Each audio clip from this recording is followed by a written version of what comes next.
Our girl Ivy lives alone, but fortunately she makes another friend Seal and Octo and Valivra except for Sora. She started her journey to Odalwa. In the third part, Sora starts moving so fast and energetically, and our girl chases her. Our girl thought Sora evolved after healing Seal's wounds. She saw a wide area which was totally destroyed by Nanoshi, and she got scared of them. From the branch of a tree, Seal also comes here to meet her. In the blazing fire, the meat is cooked, and our girl eats this meat, which is delicious. The next day, our girl is sad to see no field mouse in the trap. Suddenly, she senses a strange presence who is chasing her, but Seal comes, and the presence disappears. During the journey, Seal saw an ogre and attacked him, which caused him to climb from the mountain to the river. Suddenly, a number of ogres come to attack our girl, and she starts running and reaches some strange place. She still starts moving and trapped. Ogres come to attack her. But suddenly, a flame attack happens, and blaze fires everywhere. A boy named Latrua saved her from the trap and dropped on slimes, and other partners of Latrua make all ogres die. After that,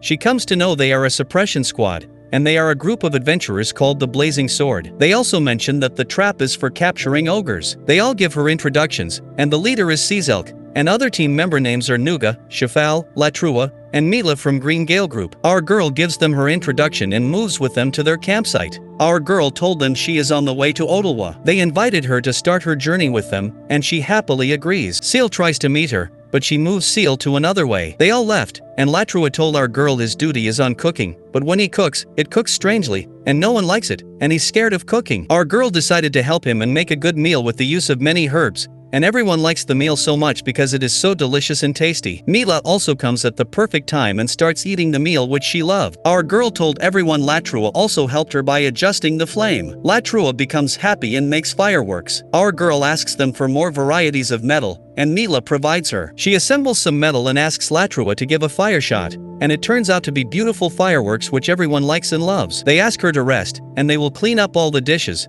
but she refuses, and Latrua makes her his little brother. At night, she gives Sora her dinner and thinks about today. The Blazing Sword also talks about her and feels sad for her. They think she helps them because she thinks if she does not help them, she will be cast aside. Our girl saw many old potions and gathered them for Sora. Mila's slimes lost hell, and Lidel disposed of the trash. Our girls asked Mila about disintegrating slime, but she replied she never met any of them. Blazing Sword came with many disposable items off and told her they would go back to Odalwa because their mission was complete. At night, our girls cooked meat skewers and cocoa meat soup, which they liked a lot. They also asked her to eat properly, as she would never eat half of them. At the same time, Mila came with her twin brothers, Tolto and Malma. Latrua told her these three make up the adventure group named Green Gale. Tolto and Malma like her and moved out because Captain Barolda with the adventurer group Lightning King came, and they could not feel comfortable around them. The captain told them to reach Ivy safely to Odalwa. After that, in her tent, she gave Sora a potion and told her to be quiet. Our girl again sensed some presence who came closer to her. She got scared, but after some time, the presence disappeared. Latrua came to ask for her help in tomorrow's breakfast,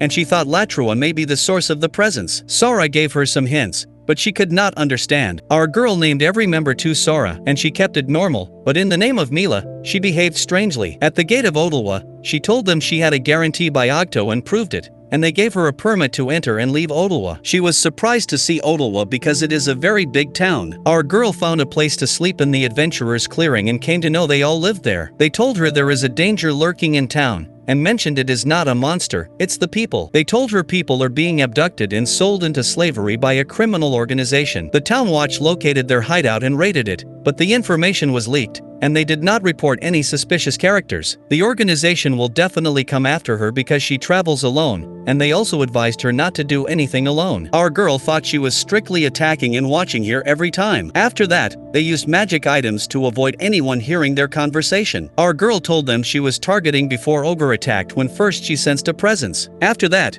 the day the monster was defeated and the night at the camp, she sensed a presence, but it always disappeared. They all thought there would be a member of the suppression squad. Our girl told them it was Mila but could not prove it solidly because she is worried about Sora. At night, Sora advises her to tell everyone about her, but she is still confused and remembers the words of Mistress Luba. The next day, they again used a magic item and told her that all the Green Gale group is involved. They chased them last night, and they say they were secretly talking with some traveling merchant and made a lie by saying they just showed him direction. They also chased the traveling merchant but could not find any suspicious movement about him. They all thought the Green Gale group may not deceive them, but it was the truth and an important clue. After that, they thanked Ivy for the information. Our girl is still shocked how they believed her without any solid reason. They told her they just trust her. Our girl got emotional and told them about herself and Sora, and also introduced them to Sora in her tent. Our girl told them Sora is a disintegrating slime that has the ability to see bad people. They decided to keep it a secret because Ivy will be a target. They like Sora very much because they have never seen transparent slimes in their life.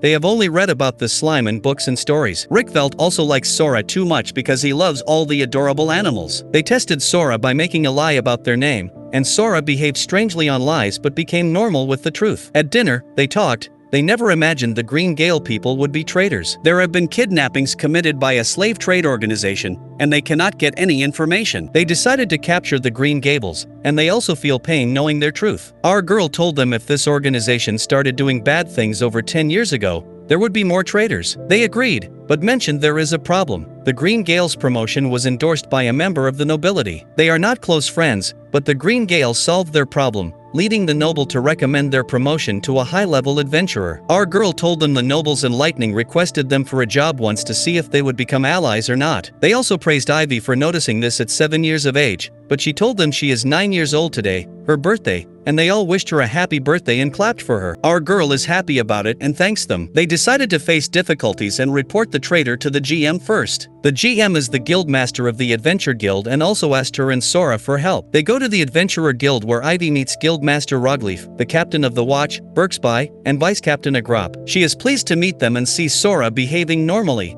which means they are trustworthy persons. They also checked them by using a magic ball that she picked up from the forest during travel. The GM told them to check everyone in the watch because he wants to find the traitor who passed information about their investigation and also allows them to check adventurers too. After that, they go to the merchant house that the organization was using as their base. Here, she meets Watchman Zakas and Malgadula. At the name of Malgadula, Sora behaves strangely. They move into the merchant house and think they will get the traitor as all adventurers are summoned here. They will get from 157 watchmen, 38 of them are traitors. They thought their moments had been leaked, but now they cannot make any careless moves. At the same time, Count Faltoria and Lord Ferranda come to ask about developments. They meet Ivy and Sora, who give a red signal about Faltoria. They told them if they get any information, inform him and move out. They feel very bad because Faltoria is a hero for this town, and they themselves gave them information and made him kill their man. They talk. The traitors among the watchmen have not left their post, and it is possible that someone from the organization is hiding near the base to keep an eye on it. The whole town is filled with enemies. Ivy asks them about Malgadula from the earlier search and mentions he likely received orders from the organization to maneuver,